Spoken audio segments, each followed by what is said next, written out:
നമസ്കാരം. വളരെ സന്തോഷമുള്ള ഒരു കാഴ്ച ഇന്ന് ദൃശ്യമാധ്യമങ്ങളിലൂടെ കാണാനിടയായി.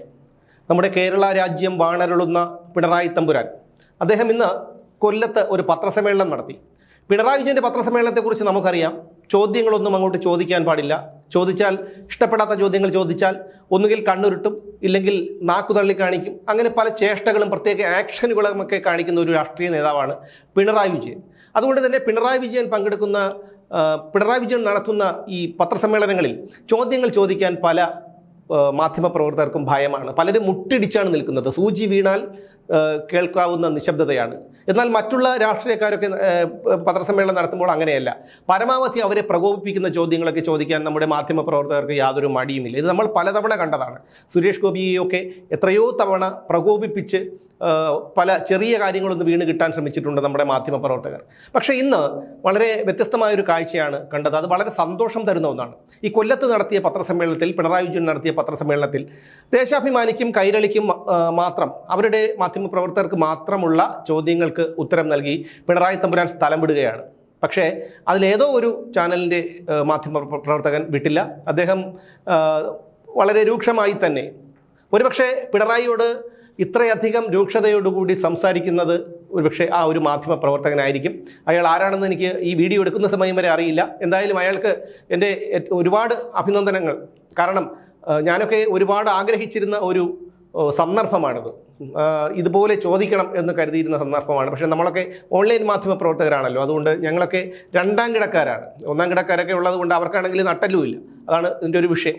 പക്ഷെ എന്തായാലും ഇന്ന് ഇത്തരത്തിൽ നട്ടലുള്ള ഒരു മാധ്യമ പ്രവർത്തകനാണ് പിണറായി വിജയൻ എഴുന്നേറ്റ് പോയ സമയത്ത് ഇതുപോലെ പിണറായി വിജയനെ ചോദ്യം ചെയ്തത്. മര്യാദകേടാണ് CMA എന്നാണ് ആ മാധ്യമ പ്രവർത്തകൻ പറഞ്ഞത്. തീർച്ചയായും മര്യാദകേടാണ്. കാരണം മുണ്ടയിൽ കോവിലകത്തെ വിജയൻ തമ്പുരാൻ്റെ വീട്ടിൻ്റെ മുറ്റത്തല്ല ഈ മാധ്യമ പ്രവർത്തകർ ചെന്ന് നിൽക്കുന്നത്. അവരൊക്കെ ചെന്ന് നിന്നത് കേരളത്തിൻ്റെ മുഖ്യമന്ത്രി, അതായത് കേരളത്തിലെ ജനങ്ങളുടെ നികുതിപ്പണം എടുത്ത് കുടുംബവും അടക്കം സുഖിച്ച് വിദേശയാത്രകളും നടത്തി, ചികിത്സയും നടത്തി സുഖലോലുപനായി കഴിഞ്ഞ 10 വർഷങ്ങളായി വാഴുന്ന പിണറായി വിജയനോടാണ് ചോദിക്കുന്നത്. ആ ചോദ്യത്തിന് ഉത്തരം പറയാൻ പിണറായി വിജയന് ബാധ്യതയുണ്ട്. പഴയതുപോലെ നാക്ക് തള്ളി കാണിച്ചിട്ടോ കണ്ണുരുട്ടി കാണിച്ചിട്ടോ ഒന്നും യാതൊരു ഫലവുമില്ല. കാരണം ജനം വകവയ്ക്കില്ല. അളമുട്ടിയാൽ ചേരയും കടിക്കുമെന്നൊരു ചൊല്ലുണ്ട് നമ്മുടെ മലയാളത്തിൽ. കാരണം ക്ഷമിക്കാവുന്നതിൻ്റെ പരമാവധി നമ്മളൊക്കെ ക്ഷമിക്കും. അത് കഴിയുമ്പോൾ ഏത് കോലത്തെ തമ്പുരാനായിരുന്നാലും പ്രതികരിച്ചെന്ന് വരും. എത്ര താഴേക്കിടയിലുള്ള ഒരാളായിരുന്നാലും പ്രതികരിക്കും. അപ്പോൾ പിണറായി വിജയൻ്റെ പല ചെയ്തികളും നമ്മൾ കണ്ടിട്ടുള്ളതാണ്. കടക്ക് പുറത്ത്, മാറി നിൽക്കങ്ങോട്ട് എന്നൊക്കെ പറഞ്ഞ് അന്നൊന്നും ഈ മാധ്യമപ്രവർത്തകരുടെ വായിൽ നാവില്ലായിരുന്നു. ഇവരൊന്നും നിശബ്ദരായി പട്ടികളെപ്പോലെ മാറി നിൽക്കുന്ന ഒരു കാഴ്ചയാണ് അന്ന് കണ്ടത്. പക്ഷേ അന്ന് ഇതുപോലെ ചോദിക്കണമായിരുന്നു. ഞങ്ങൾ വന്നത് കേരളത്തിലെ മുഖ്യമന്ത്രി നിൽക്കുന്ന, അദ്ദേഹം ഒരു പരിപാടി നടത്തുന്ന ഇടത്തേക്കാണ്. ഇത് പൊതുജനങ്ങളുടെ ഇവിടെ എന്താണ് നടക്കുന്നത് എന്ന് പൊതുജനങ്ങളുടെ മുന്നിലേക്ക് എത്തിക്കേണ്ട ബാധ്യത ഞങ്ങൾക്കുണ്ട് എന്ന് പറയാനുള്ള തൻ്റെ ഇടം ആരും കാണിച്ചില്ല.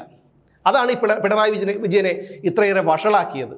താൻ എന്തോ ഒരു വലിയ സംഭവമാണെന്നും തന്നെ ചോദ്യം ചെയ്യാൻ ആളില്ലെന്നും, തന്നെ ആരെങ്കിലും കരിങ്കൊടി കാണിച്ചാൽ പോലും ചെടിച്ചട്ടിയും ഹെൽമറ്റും കൊണ്ട് തല്ലി തകർക്കാൻ DYFI ഗുണ്ടകളുണ്ട്, അല്ലാത്തവരെ പോലീസിനെ കൊണ്ട് കൈകാര്യം ചെയ്യാം എന്നുള്ളൊക്കെ ഒരു വല്ലാത്തൊരു മിഥ്യാധാരണ അയാൾക്കുണ്ടായിരുന്നു. പക്ഷേ ആ മിഥ്യാധാരണയാണെന്ന് പൊളിഞ്ഞു പോയത്. കാരണം അധികാരം പിണറായി വിജയന് നഷ്ടപ്പെടാൻ പോകുന്നു എന്നുള്ള കാര്യം കേരളത്തിലെ കൊച്ചു കുട്ടികൾ പോലും മനസ്സിലാക്കിയിരിക്കുന്നു. അതിൻ്റെ ഒരു വെപ്രാളം പിണറായി വിജയനും ഉണ്ട്. അതുകൊണ്ടാണ് മാധ്യമപ്രവർത്തകരോട് മാത്രമല്ല ഒരു പൊതു സദസ്സിൽ പോലും അയാൾ ഇത്തരത്തിൽ പെരുമാറുന്നത്. നാണം കെട്ട് ഉടുവസ്ത്രമില്ലാതെ നൂൽബന്ധമില്ലാത്ത ഒരവസ്ഥയിലാണ് പാർട്ടിയും സർക്കാരും. പക്ഷേ അതിപ്പോഴും പിണറായി വിജയന് മനസ്സിലായിട്ടില്ല. പണമൊക്കെ കൊടുത്ത് പൊതുഖജനാവിൽ നിന്ന് 11.5 കോടി രൂപയോളം ചിലവാക്കി മോഹൻലാലിനെ ക്ലിഫ് ഹൗസിലേക്ക് വിളിച്ച് വെള്ളപൂശി നല്ലൊരു പരിപാടിയൊക്കെ നടത്തി വളരെ ശാന്തനായിട്ടിരിക്കുന്ന പിണറായി വിജയനെയൊക്കെ നമ്മൾ കണ്ടതാണ് 2-3 ആഴ്ച മുമ്പ്. അതിനുശേഷം മലയാളത്തിൽ ചില മാധ്യമങ്ങൾക്കും അഭിമുഖം കൊടുത്തു. അതിലൊക്കെ നമ്മൾ കണ്ടതാണ് പിണറായി വിജയൻ്റെ. പക്ഷേ ഇതിൽ നിന്നെല്ലാം മനസ്സിലാകുന്നത് പിണറായി വിജയൻ ഒന്നാം തരം ഒരു അഭിനേതാവാണ് എന്നുള്ളതാണ്. അയാൾ എങ്ങനെയോ വഴിതെറ്റി രാഷ്ട്രീയത്തിലെത്തിയതാണ്. അപ്പം പിണറായി വിജയൻ്റെ ആ ഒരു PR വർക്ക് പൊളിഞ്ഞു പോകുന്ന ഒരു കാഴ്ച കൂടിയാണ് നമ്മൾ കഴിഞ്ഞ ഏകദേശം ഒരാഴ്ചയായി കണ്ടുകൊണ്ടിരിക്കുന്നത്. പൊതുവേദികളിൽ G. സുധാകരനെ ഉൾപ്പെടെ ഇയാൾ അധിക്ഷേപിച്ചു. മാധ്യമപ്രവർത്തകരോട് ചൂടായി. ഇന്നലെയും മിനിഞ്ഞാന്നുമൊക്കെ STPIക്കാരുമായിട്ടുള്ള ബന്ധത്തെക്കുറിച്ച് ചോദിച്ചപ്പോഴാണ് ഈ മാധ്യമപ്രവർത്തകരോട് ചൂടായത്. എന്തൊരു മര്യാദകേടാണ്.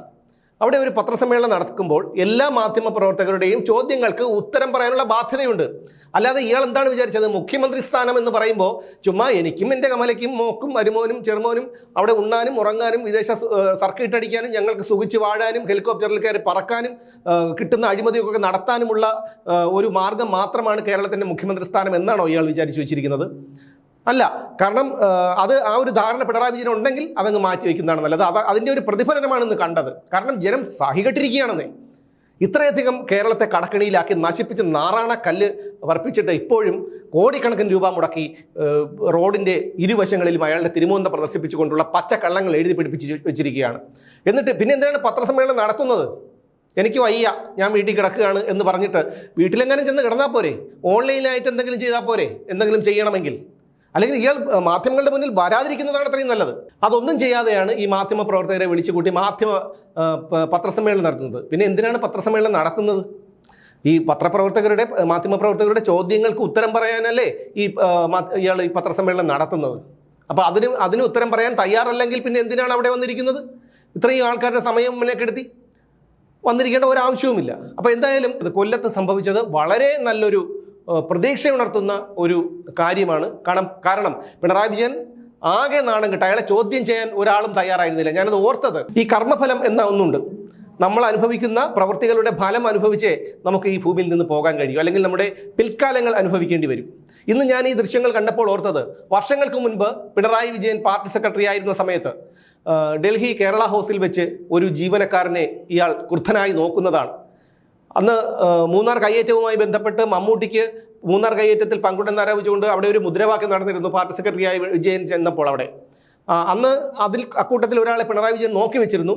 അയാളെന്ന് ആ ആൾക്കൂട്ടത്തിൽ നിന്ന് മറഞ്ഞു പോയെങ്കിലും, അതായത് പിണറായി വിജയൻ്റെ ശ്രദ്ധ തൻ്റെ മേൽ വന്നു എന്ന് മനസ്സിലായതോടെ അയാളിൽ നിന്ന് മറഞ്ഞു പോയെങ്കിലും പിണറായി വിജയൻ്റെ മനസ്സിൽ ഇതുണ്ടായിരുന്നു. പിന്നീട് അയാൾ തിരിച്ചിറങ്ങി വരുന്ന സമയത്താണ്, രണ്ടാമത്തെ നിലയിൽ നിന്ന് കോണിപ്പടികൾ ഇറങ്ങി വരുന്ന സമയത്താണ് ഈ ജീവനക്കാരൻ അവിടെ യാദൃച്ഛികമായി ചെല്ലുന്നത്. അയാളോട് ധാർഷ്ട്യത്തോടു കൂടി വായിൽ തോന്നിയത് കോതയ്ക്ക് പാട്ടെന്നുള്ള നിലയിൽ പറഞ്ഞാലുണ്ടല്ലോ, മമ്മൂട്ടി ഭൂമി കയ്യേറിയത് നീ കണ്ടതാണോ എന്നൊക്കെ ചോദിച്ചുകൊണ്ട് ഇങ്ങനെ പറയുന്ന ഒരു കാഴ്ച, അതിപ്പോഴും യൂട്യൂബിലൊക്കെ നിങ്ങൾ സെർച്ച് ചെയ്ത് നോക്കിക്കഴിഞ്ഞാൽ നമുക്ക് കാണാൻ കഴിയുന്നതാണ്. ഒരു പാർട്ടി സെക്രട്ടറി. അപ്പോൾ ആ പിണറായി വിജയൻ ആ മാധ്യമപ്രവർത്തകനെ നോക്കി, പക്ഷേ ഫലമുണ്ടായില്ല. ചോദ്യങ്ങൾ വീണ്ടും ഉയർന്നുകൊണ്ടേയിരുന്നു. അയാൾ തിരികെ വന്ന് ആ കസേരയിലിരുന്ന് വീണ്ടും മറുപടി പറഞ്ഞു. ഞാൻ ചോദിച്ച ചോദ്യങ്ങൾക്കെല്ലാം മറുപടി പറഞ്ഞിട്ടാണ് പോയത്, ചോദ്യങ്ങൾ മനസ്സിൽ വെച്ചിരുന്നാൽ മാത്രം പോരാ എന്നൊക്കെയുള്ള ഈ പച്ചക്കള്ളങ്ങൾ പറഞ്ഞിട്ട് വീണ്ടും എണീറ്റ് പോയി എന്നുള്ളതാണ്. എന്തായാലും പിണറായിസം ഇവിടെ അവസാനിക്കുന്നു. പിണറായി വിജയന് പുല്ല് വില പോലും ഇല്ലാത്തൊരു കാലം വരാൻ പോവുകയാണ്. ഈ 10 വർഷങ്ങൾ, അതിനു മുമ്പ് പാർട്ടി സെക്രട്ടറി ആയിരുന്നപ്പോൾ മുതൽ അതിനുശേഷം വന്ന ഈ 10 വർഷങ്ങൾ മുഖ്യമന്ത്രി ആയിരുന്നപ്പോൾ നടത്തിയ ഈ കിരാതമായ പ്രവൃത്തികളുണ്ടല്ലോ, പലരെയും അവരുടെയും ഒക്കെ കണ്ണീരൊക്കെ അതിൻ്റെയൊക്കെ ഫലം അനുഭവിക്കാതെ പിണറായി വിജയൻ ഒരിക്കലും ഈ ഒരു പൊതുപ്രവർത്തന രംഗം വിട്ട് പോകാൻ കഴിയില്ല. കാരണം ഇപ്പോൾ മൂടി വെച്ചിരിക്കുന്ന ഈ ലാവ്ലിൻ കേസും അതുപോലെ മകളുടെ മാസപ്പടി കേസുമൊക്കെ ഇനി എന്തായാലും അധികാരം കയ്യിൽ നിന്ന് പോയി കഴിഞ്ഞാൽ പള്ളി പൊട്ടിയ നിക്കർ പോലെ ആയിപ്പോകും എന്നുള്ള കാര്യത്തിൽ യാതൊരു സംശയവുമില്ല. എന്തായാലും പിണറായിസം ഇതോടുകൂടി അവസാനിക്കുന്നു എന്നുള്ളതിൻ്റെ സൂചന ഇന്ന് കണ്ടു തുടങ്ങി. അത് വളരെ സന്തോഷമുള്ളൊരു കാര്യമാണ്. കേരളത്തിലെ എല്ലാ മാധ്യമപ്രവർത്തകർക്കും ഇന്ന് ആ ചെറുപ്പക്കാരനായ മാധ്യമപ്രവർത്തകൻ ഒരു മാതൃകയാണ്. ആ ചെറുപ്പക്കാരനെ നിങ്ങളെല്ലാവരും മാതൃകയാക്കണം എന്നേ എനിക്ക് പറയാനുള്ളൂ.